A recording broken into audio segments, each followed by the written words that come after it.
Kenya could be staring at a 337 billion Kenyan shillings bill, not for building anything new, not for reviving stalled projects, but as a penalty for cancelling a contract on the High Grand Falls Dam. That's more than the cost of entire standard gauge railway.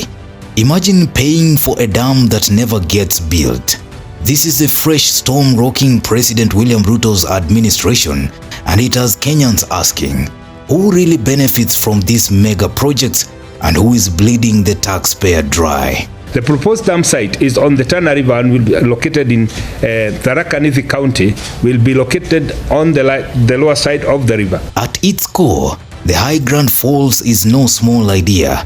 It's meant to be a 325 to 425 billion shilling giant, producing up to 1,000 megawatts of electricity, irrigating nearly 500,000 hectares of farmland, stemming the unpredictable Tana River floods, and creating opportunities for aquaculture and ecotourism.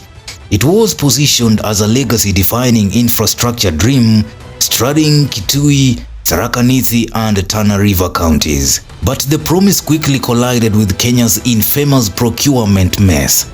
Originally floated under President Kibaki, almost gifted to a Chinese consortium under Uhuru Kenyatta, then re-awarded to a British-Turkish consortium in 2018.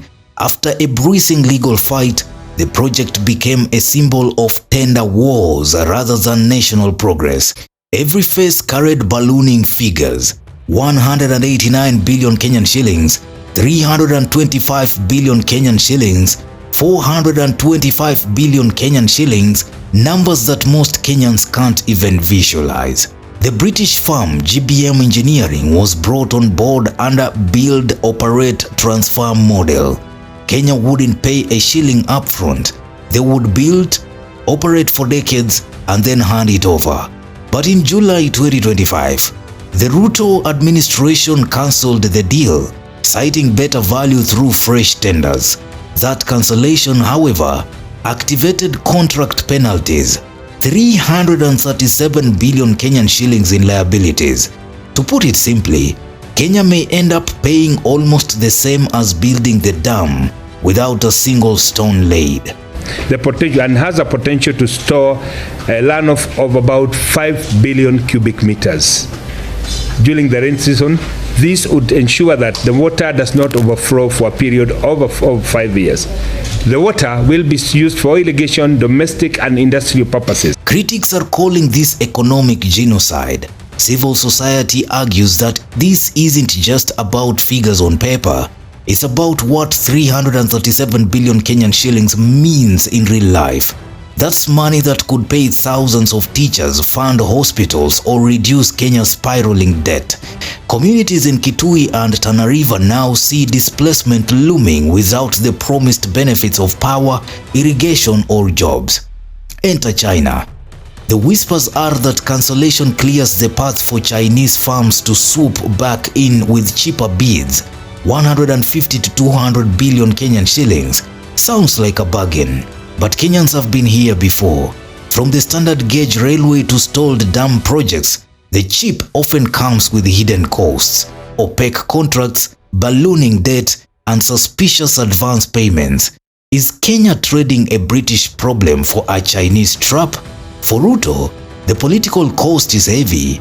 In a country where debt already stands at over 10 trillion Kenyan shillings, adding a 337 billion Kenyan shillings penalty could become the ultimate political weapon for the opposition heading into 2027. Voters remember unbuilt dams, inflated contracts, and broken promises. The High Grand Falls saga risks being added to that list. Best case, Kenya retenders competitively. Chinese bids slash the cost, and penalties are negotiated down. Worst case, full payout of 337 billion Kenyan shillings, international arbitration losses, project delays until 2030, and another SGR scale scandal. Either way, the High Grand Falls Dam has become more than an infrastructure story. It's a test of how Kenya balances ambition with accountability. GBM Engineering's petition over cancelled dam project puts taxpayers on the edge. Kenya could soon face a heavy financial burden after the cancellation of the Grand Falls Dam project, which was first signed during former President Uhuru Kenyatta's administration. The cancellation has sparked a legal battle with British firm GBM Engineering, which was initially awarded the contract to finance and build the dam on the River Tana. The company argues that it was unfairly removed from the deal despite already putting in place resources and financing structures, and it is now seeking compensation. In July 2025, the Ruto government ended the agreement, raising concerns about the project's viability and financial model. However, new efforts to restart the dam under a different contractor have opened a wider debate on transparency, procurement practices, and the cost of reversing political decisions. The dam was expected to boost Kenya's power supply and support development in the surrounding region, making it a key infrastructure project. Construction of this dam will not only alleviate the untold suffering caused by the flood, but will also ensure that there is flood control. It will also additionally provide 700 megawatt of cheap electricity and green electricity into the grid.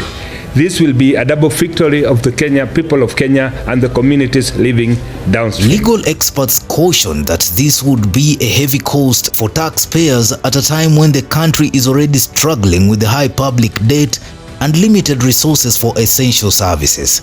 The dispute has also raised questions about how the government handles large infrastructure contracts from the signing stage to termination.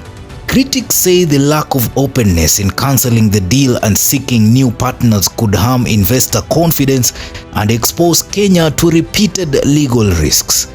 A governance analyst in Nairobi noted that the matter goes beyond the dam itself, highlighting issues of trust and credibility in government dealings. So far, the government has not issued a formal response to the petition, though there are hints of possible out-of-court talks. Civil society groups are also pushing for a parliamentary inquiry to review the project's history and the reasons behind its cancellation. Why do you think Ruto's administration has cancelled the project, incurring 337 billion shillings penalty? Drop your comments.